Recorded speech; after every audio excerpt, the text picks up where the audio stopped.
The bell above the shop door chimed softly as she stepped inside, carrying the quiet weight of dreams that had been bruised but never fully broken.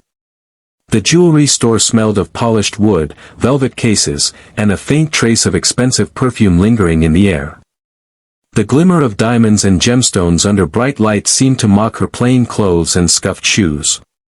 She knew, even before the jeweler's eyes flicked up from behind the glass counter, that this world wasn't one she looked like she belonged to. And yet, she had come, for one specific reason, one piece of jewelry that meant far more to her than anyone else could possibly imagine. But the words that greeted her didn't sparkle like the diamonds. They cut like shards of broken glass. "This ring is not for you," the jeweler said with a sharp laugh, his voice dripping with disdain, not knowing that the very ring he mocked her for touching had been designed by the woman standing before him. "Before I take you deeper into this story, let me pause and ask you something from the heart.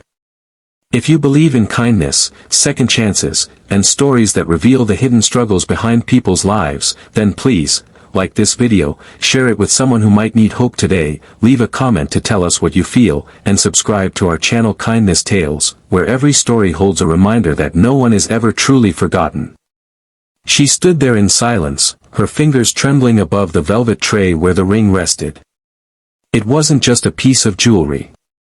It was the culmination of her years of passion, nights spent sketching in the glow of a dim lamp, and countless rejections that had taught her how cruel the world could be. That delicate ring, with its intertwining silver bands holding a modest sapphire in the center, wasn't born from the mind of a jeweler who thought beauty was measured only by wealth. It had come from her heart. From the days she lived with nothing but sketches and scraps of metal she could barely afford. And now, to hear someone laugh at her, to be told it wasn't for her, it was almost too much to bear.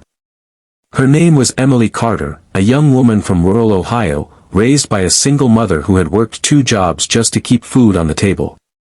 Emily had grown up watching her mother's hands roughen and crack from long hours of cleaning offices, but she had also grown up seeing those same hands polish a single locket that had belonged to her grandmother. That locket was the only piece of jewelry their family owned, but to Emily, it was a treasure more beautiful than anything sold in glittering stores. She remembered sitting cross-legged on the floor, staring at it, sketching designs in her school notebooks. She wanted to create things that carried stories, not just price tags. But life doesn't hand dreams easily. When Emily told people she wanted to be a jewelry designer, they laughed. Her classmates mocked her. "You? Designing rings for the rich? You'll never even touch them." Even as an adult, she faced rejection after rejection. The big firms told her she had no degree from prestigious schools, no pedigree, no connections. For years, she worked in the back of a small repair shop, fixing broken chains and resizing rings for customers who never bothered to look her in the eye. Yet every night, when she returned to her cramped apartment, she drew. She melted scrap silver, carved designs with tools she had taught herself to use, and whispered to herself, one day someone will see this. And someone finally did, or so she thought. A local design competition had given her the chance. She submitted one of her designs, the sapphire ring now sitting inside that glass case. She had poured her soul into it, weaving the bands in a way that symbolized strength after struggle, the sapphire representing hope rising from hardship. Weeks passed after her submission until one morning she received an email. Her design had been selected.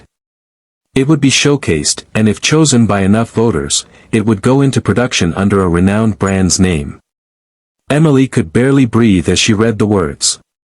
For the first time, someone saw her, not the girl with nothing, but the artist with something to give. Months later, she walked into this jewelry store, not to buy, but to simply see the ring that was hers, though no one knew it. She had nothing to wear that looked like it belonged among velvet and glass. Her shoes were worn, her coat patched.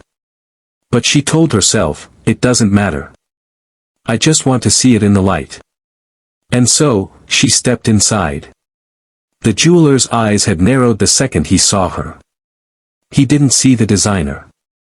He saw only a customer who couldn't afford the polish of the floor, let alone a sapphire. When Emily reached out toward the ring, his laugh was sharp, dismissive. "This ring is not for you. Don't waste your time. These are for people who can actually afford them." The words crushed her. She wanted to scream that he was wrong, that the design was hers, her hands had created it, her heart had envisioned it. But she couldn't. She swallowed the truth, tears burning behind her eyes. She turned to leave, the bell above the door ringing softly behind her like a cruel echo of defeat. Yet fate wasn't done with her. Because as she stepped outside, someone else had been watching. An elderly woman in a wheelchair, accompanied by her son, had been nearby when Emily entered. She had seen the way the jeweler dismissed her, seen the way Emily's face crumbled though she said nothing. The woman called out softly as Emily passed, asking her to stop. Emily hesitated, wiping her eyes quickly, trying to smile. But the woman reached for her hand and said gently, "My dear, sometimes the ones who create the most beauty are the ones who look like they don't belong in places like this." Those words struck Emily like lightning. The woman asked if she could help her pick out a ring for her granddaughter, who was getting married soon. Emily froze, unsure what to say, but she found herself kneeling beside the wheelchair, describing the designs, the meanings, the way certain stones carried stories.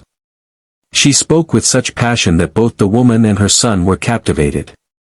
The jeweler, annoyed, eventually brought over the sapphire ring, the same one, and Emily's heart raced as she described what it symbolized. The old woman's son asked, curious, "How do you know so much about this piece?" Emily's lips trembled, but for the first time, she spoke the truth. "Because I designed it." The jeweler scoffed, rolling his eyes. But the woman looked at Emily with a softness that pierced right through her. "You designed this? Then it's not just jewelry. It's a gift from your soul." She insisted on buying the ring, not for her granddaughter, but to keep it as a symbol of meeting the artist herself. She said, "One day, your name will be known, and I'll be proud to say I met you when the world was blind." That moment changed everything. The woman's son happened to be a writer for a lifestyle magazine, and he was so moved that he published an article about Emily, a hidden artist dismissed by the world, yet capable of creating beauty beyond measure. Within weeks, her story spread. People began to ask not just for jewelry, but for her designs. Orders came in from strangers who resonated with her story, who wanted to wear something crafted by hands that had struggled and overcome. And the jeweler? He was forced to watch as the young woman he had mocked rose higher than he ever could have imagined. The ring he once said was not for her became her signature piece, recognized across the country as a symbol of resilience. Years later, Emily Carter would open her own studio. On the wall above the entrance hung a framed copy of the magazine article, and beneath it, the sapphire ring, not for sale, but for remembrance. For every customer who walked in, she told them, "This ring was once laughed at. I was told it wasn't for me. But it was mine all along." Never let anyone tell you what you don't deserve, because they don't know the battles you've fought to stand where you are. So if this story touched your heart, I ask you gently, please engage with this video. Like it, share it with someone who might need encouragement, and subscribe to our channel Kindness Tales, where every story reminds us of the beauty hidden behind the scars. And before you leave, here's a special request: comment below and tell us, have you ever been told something wasn't for you, only to prove them wrong? Your story might inspire someone else who feels like giving up today. Emily's journey is proof that sometimes the most beautiful creations are born not in palaces, but in the quiet corners of struggle. And sometimes, the very things people say you'll never have are the ones you were destined to create.